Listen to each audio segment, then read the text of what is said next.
I lived in the United States for 21 years. I worked at Ground Zero after 9/11. I breathed that air for 8 months. I have a son who was born American, and they deported me for a DUI I got 7 years before they came for me. Let me tell you what it's like to clean up the worst day in American history, and then get thrown out of the country you helped put back together. But let me start at the beginning. I grew up in Governador Valadares, Minas Gerais, a city that exports people.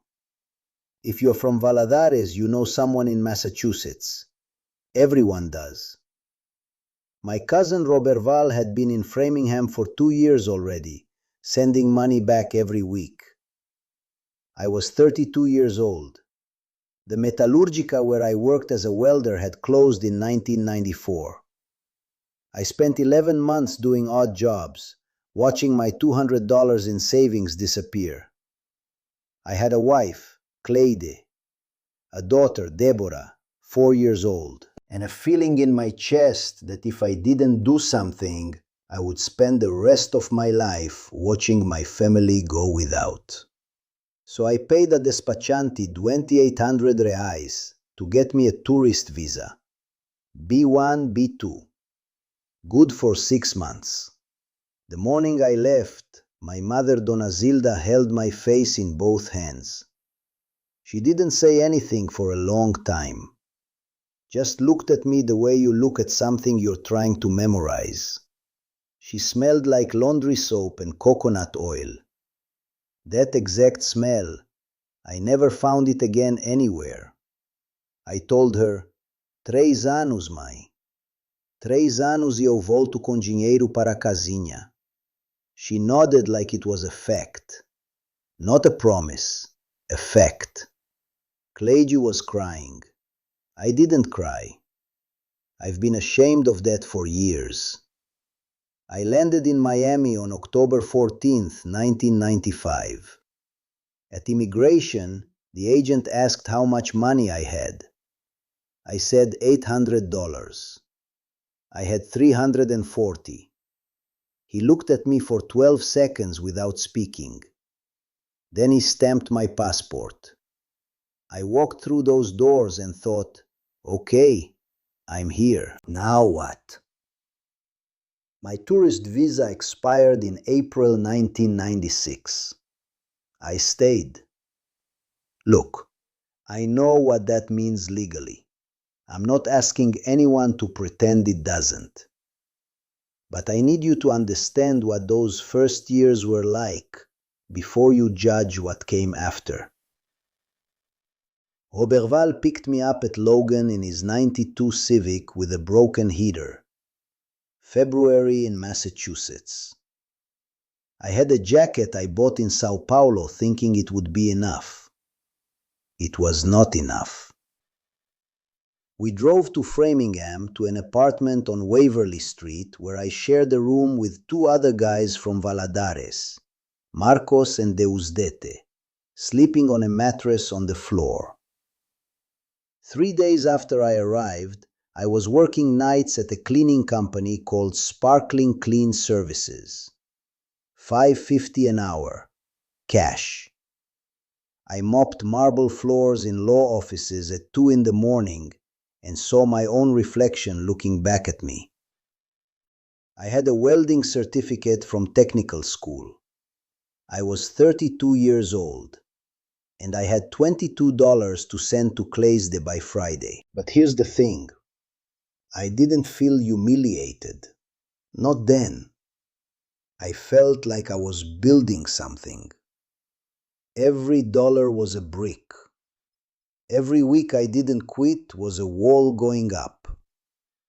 By 1998, I was making $10.50 an hour doing demolition and debris removal for a company called Northeast Demolition. Real work. The kind I knew how to do. My boss was an Irish-American named Dermot Callahan. Short, red-faced, smelled like pipe tobacco. He called me Eddie Brazil. He never learned my kids' names. But he paid fair, and he never asked questions he didn't want the answers to. In 1999, my son Renan was born at Metro West Medical Center in Framingham. The doctor put him in my arms and said, "Congratulations, Dad. He's an American." I didn't fully understand what the doctor meant in that moment.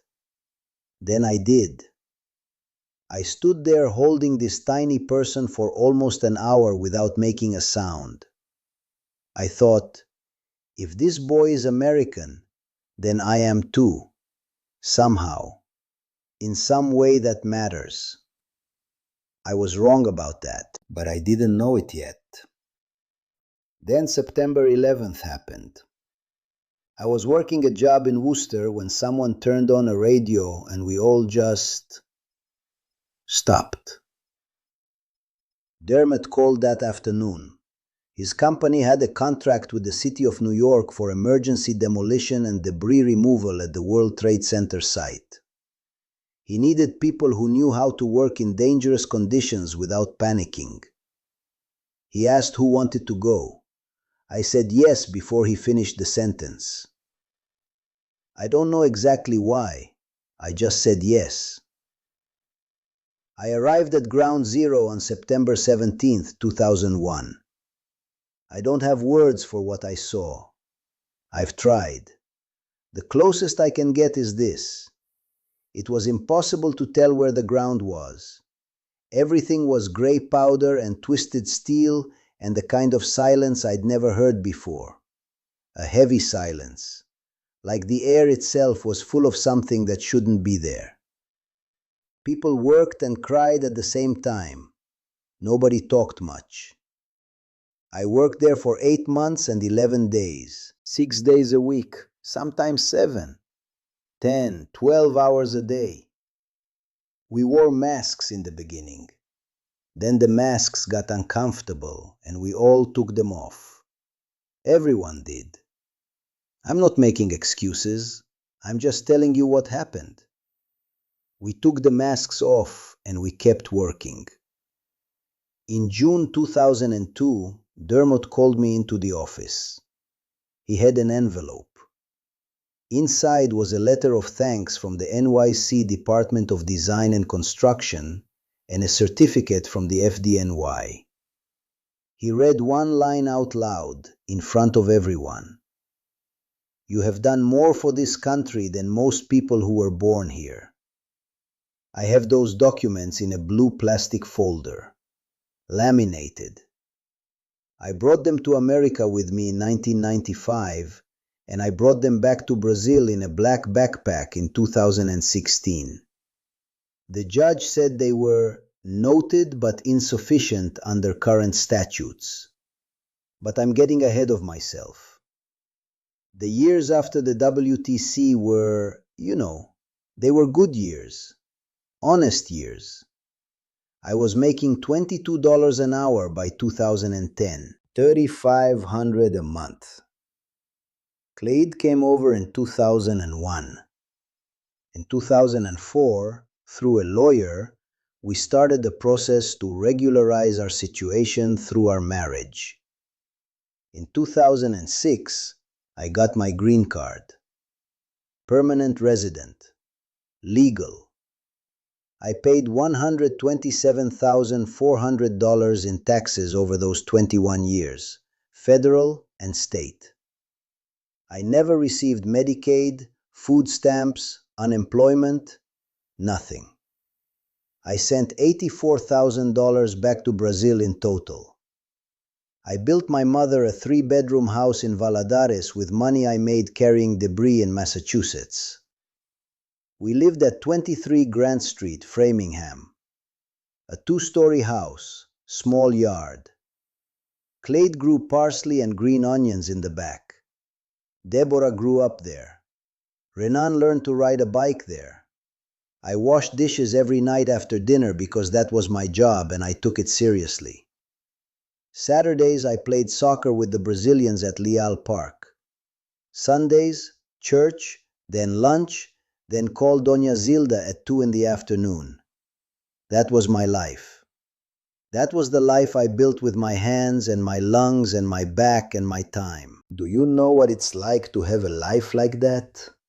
A real, concrete, daily life, and feel it start to crack? In 2009, I was diagnosed with COPD, chronic obstructive pulmonary disease. The doctor said it was consistent with exposure to the dust at Ground Zero. I was entered into the World Trade Center Health Program in 2011. Official recognition. A government database. Ground Zero worker. I get a dry cough now that wakes me up every morning. When it gets bad, you can see it in my whole face. Also in 2009, I made a mistake. A birthday party, 3 beers, a checkpoint on Route 9. I failed the breathalyzer. DUI. I paid the $1,800 fine, completed the education program, served my license suspension. I thought it was over. I thought, this is done. I learned my lesson. Move forward. What I didn't understand was that in 2016, the government reinterpreted the immigration law. Under the new interpretation, a DUI, even one from 7 years ago, even one fully served, even from someone with a valid green card and a clean record since, could make you deportable. I want to ask you something. Can you imagine working in this country for 20 years, paying more than $100,000 in taxes, breathing the air of Ground Zero for 8 months, and being told that the price of 3 beers on a Saturday night 7 years ago erases all of it? How does that work? How does a system that sent me a certificate from the FDNY decide that same year it doesn't recognize me as a person? I need to tell you about something that happened in 2014 because it matters. I was driving north on I-93, carrying building materials up to a job site near the New Hampshire border. Routine checkpoint. Border patrol. The agent asked for my documents. I handed him my green card. He looked at it, looked at me, looked at the card again, and then said, very slowly, very loudly, like I might not understand, "Do you speak English?" I answered him in English, fluently. He looked slightly disappointed. There were 3 other agents standing behind him, maybe 6, 7 people in cars watching. He handed the green card back without a word and waved me through. My hands were shaking on the steering wheel for 40 minutes after. Not from fear, from something I had no right to feel in that moment. Rage. The kind that has nowhere to go. Because if I'd said anything, if I'd reacted in any way, I could have made things worse. I had too much to lose. So I said nothing. I kept my eyes on the road and I let it pass. That's what it costs. The things you swallow. The words you don't say. The dignity you put in your pocket and take home and never talk about. On Tuesday, March 8th, 2016, at 7:22 in the morning, I pulled into the parking lot of New England Lumber Supply on Waverly Street. Second day of a renovation job. I got out of my truck, reached back for my tool belt. A black Ford Explorer was parked near the entrance. No visible markings. A man in plain clothes walked toward me. "Mr. Braga? Edelson Braga?" He said it the way someone says your name when they know they have the right person. I said yes. 2 agents moved toward me at the same time. "Sir, we have a warrant for your arrest. You need to come with us. Do not resist." The first thing I did, and I know this sounds strange, was look at the tool belt in my hand and think, where do I put this? I put it on the back seat of my own truck, closed the door. They asked for my keys. I gave them my keys. I thought about Renan. He was at school at that moment, I think. I thought, Cledi is going to have to pick up Renan. Arnaldo had pulled into the parking lot right behind me. He was sitting in his car watching. I looked at him through the window. He couldn't open the door. I don't know why. Fear, shock, I don't know. We looked at each other for maybe 3 seconds. I gave a small nod, almost nothing, like saying, stay there, there's nothing to do. That was the last time we saw each other in person. The parking lot smelled like sawdust from the depot next door. I remember that. Every time I think about that morning, I smell sawdust. I spent 74 days in the Suffolk County House of Correction in Boston, ICE detention wing. A cell with 6 people, fluorescent light 24 hours a day, a phone that charged 19 cents a minute. I called Cledi every night for 20 minutes, $3.80 per call. She came every Friday for all 74 days. Deborah came 3 times. Renan came once. He stayed 15 minutes. He couldn't look at me. He left. I never said anything about it to him. I'm not going to start now. My friend Sergio paid $4,500 for an immigration lawyer. The lawyer brought everything to the judge. The WTC health program registration, the FDNY certificate, Dermot's letter, 21 years of tax records, Renan's birth certificate, proof that I had an American son. The judge said the evidence of community contribution was noted but insufficient under current statutes. On May 17, 2016, Cledi and Deborah came for the last visit. Deborah was 6 months pregnant. I told her, take care of your mother. And teach Mateus to speak Portuguese, okay? Teach him. Cledi and I held hands through the glass. She put her palm flat against it. I put mine on the other side. We stayed like that for 2 minutes without speaking. She was wearing the same perfume she always wears, Natura Tudo Day, vanilla. I could smell it through the glass. Or I imagined I could. After 40 years of knowing her, maybe I don't need to smell it to smell it. When she stood up to leave, she gave me that small smile she makes when she's holding back something big. Corner of the mouth. I've seen that smile for 40 years. I knew what it cost her. I was deported on May 20th, 2016. Handcuffed with 14 other people. 6 Brazilians, 5 Mexicans, 3 Hondurans. The cuffs came off at the gate. I had a black backpack, 3 changes of clothes, my documents in the blue folder, the Casio watch Cledi gave me, the St. Jude medal, and 47 printed photos. Between the photos, Cledi had hidden $340 in cash, the exact same amount I had when I arrived. 21 years, 7 months, and 6 days.